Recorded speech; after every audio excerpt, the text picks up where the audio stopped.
Hello friends, welcome to Saro Selva's vlog. இன்றைக்கி தக்காளி சாம்பார் எப்படி ஈஸியாக செய்யலாம் அப்படின்னு பார்க்கலாம். 5 மினிட்ஸில் சட்டுன்னு ஈஸியாக செஞ்சிடலாம். 2 இட்லி எக்ஸ்ட்ராவாக சாப்பிட்ற மாதிரி ரொம்ப டேஸ்டியாகவும் செய்யலாம். வாங்க எப்படி செய்யலான்னு பார்க்கலாம். 5 தக்காளி நல்லா பொடியாக இந்த மாதிரி கட் பண்ணிக்கோங்க. 20 சின்ன வெங்காயம் எடுத்திருக்கேன். பெரிய வெங்காயம் கூட சேர்த்துக்கலாம். 5 to 6 பல் பூண்டு எடுத்திருக்கேன். 2 பச்சை மிளகாய் இந்த மாதிரி கீறிட்டு சேர்த்துக்கோங்க. இப்போது இது எல்லாமே குக்கரில் சேர்த்துக்கலாம். தக்காளி, சின்ன வெங்காயம், பூண்டு இது எல்லாமே ஒரே குக்கரில் ஒன்றாவே சேர்த்துக்கோங்க.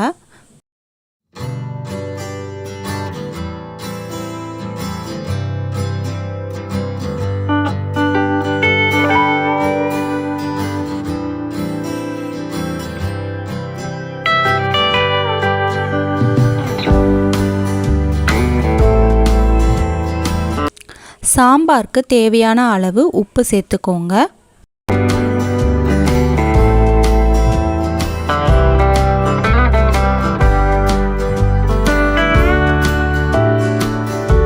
அடுத்ததாக சாம்பார் பொடி சேர்த்துக்கலாம். நீங்கள் யூஸ் பண்ணுற எந்த பிராண்ட் சாம்பார் பொடினாலும் சேர்த்துக்கலாம். நான் யூஸ் பண்ணுறதுல இருந்து 1.5 ஸ்பூன் சாம்பார் பொடி சேர்த்துருக்கேன்.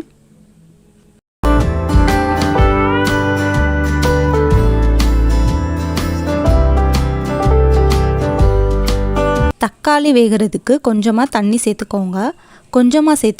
தக்காளி வேகிறப்போ அதில் இருந்து கொஞ்சம் தண்ணி வெளியில் வரும். இது எல்லாத்தையுமே நல்லா கலந்து விட்டுக்கோங்க.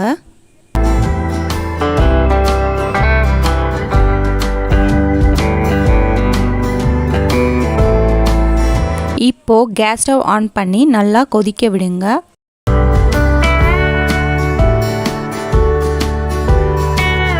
சாம்பார் நல்லா கொதிச்ச பிறகு குக்கர் மூடி விசில் வச்சுருங்க. ஒரு 4 விசில் வைங்க. அப்போ தான் நல்லா தக்காளி குழஞ்சி வரும்.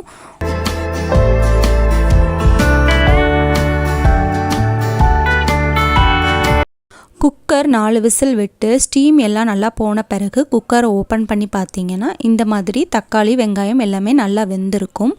இதுக்கப்புறமா நாம் இதை ஒரு மத்து வச்சு நல்லா மசிச்சுக்கலாம். உங்ககிட்ட மத்து இல்லை, ஸ்மாஷர் தான் இருக்குது அப்படின்னா அதை வச்சுமே நல்லா மசிச்சுக்கோங்க. நல்லா மசிச்சு விடுங்க. தக்காளி தனியாக வரணும், தோல்லாம் அந்த மாதிரி நல்லா மசிச்சுக்கோங்க. இந்த மாதிரி தரியாக தான் இருக்கும். ரொம்பவும் மசிச்சிட்டிங்கனாலும் சாம்பார் நல்லா இருக்காது, டேஸ்ட்டாகவும் இருக்காது. ஸோ இந்த மாதிரி தரியாக நல்லா மசிச்சு விட்டுக்கோங்க. இதில் இட்லி மாவு ஒரு கரண்டி சேர்த்துக்கோங்க.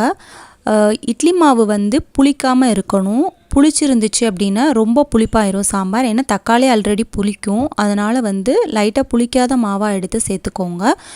இல்லை கடலை மாவு சேர்த்துக்கிறீங்க அப்படின்னா கடலை மாவு கூட நீங்கள் கலக்கி சேர்த்துக்கலாம்.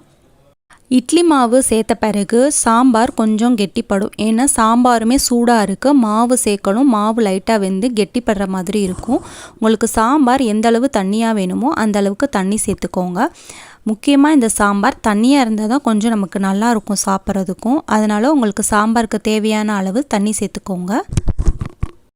தண்ணி சேர்த்துட்டு நல்லா கெட்டி இல்லாமல் நல்லா கலந்து விட்டுருங்க.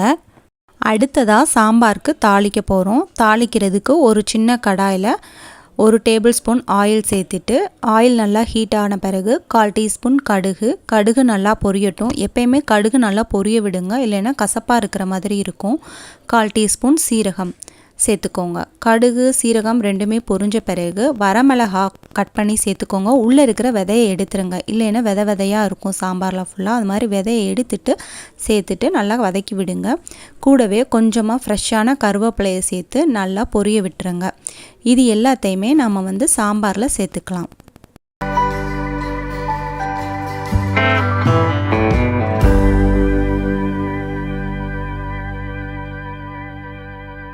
தாளிச்சதை சாம்பாரில் சேர்த்துட்டு நல்லா கலந்து விடுங்க. கேஸ் ஸ்டவ் ஆன் பண்ணி திரும்பவுமே நல்லா கொதிக்க விடுங்க. தாளித்த பிறகு நம்ம ஒரு கொதி விட்டால் தான் சாம்பார் ரொம்பவே டேஸ்ட்டாக இருக்கும். கூடவே கொஞ்சமாக ஒரு பிஞ்ச் அளவுக்கு பெருங்காயத்தூள் சேர்த்துக்கோங்க. பெருங்காயத்தூள் சேர்த்துட்டு நல்லா கலந்து விடுங்க. சாம்பார் கொதிச்சு வரட்டும். அது வரைக்கும் கொஞ்சம் வெயிட் பண்ணுங்கள்.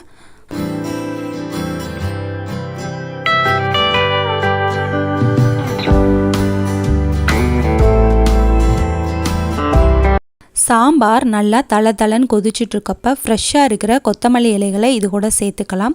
கொத்தமல்லி சேர்த்த பிறகு கூட ஒரு நிமிஷத்துக்கு நல்லா சாம்பார் கொதிக்கட்டும். அப்போ தான் கொத்தமல்லியோட எசன்ஸ் சாம்பாரில் நல்லா இறங்கியிருக்கும். சாம்பாரும் ரொம்பவே டேஸ்ட்டாக இருக்கும். இந்த மாதிரி நான் சொன்ன மாதிரியே ட்ரை பண்ணி பாருங்கள். சாம்பார் ரொம்பவே டேஸ்ட்டாக வரும். இட்லி தோசைக்கு சூப்பராக இருக்கும். 2 இட்லி சாப்பிட்றவங்க கூட எக்ஸ்ட்ராவாக 4 இட்லி வச்சு சாப்பிடுவாங்க. அந்த மாதிரி ரொம்ப டேஸ்ட்டாக இருக்கும். கண்டிப்பாக ட்ரை பண்ணி பாருங்கள். இந்த வீடியோ உங்களுக்கு பிடிச்சிருக்கும்னு நினைக்கிறேன். பிடிச்சிருந்துச்சுன்னு என்னோட சேனலை லைக் பண்ணுங்கள், சப்ஸ்கிரைப் பண்ணிக்கோங்க. தேங்க்ஸ் ஃபார் வாட்சிங்.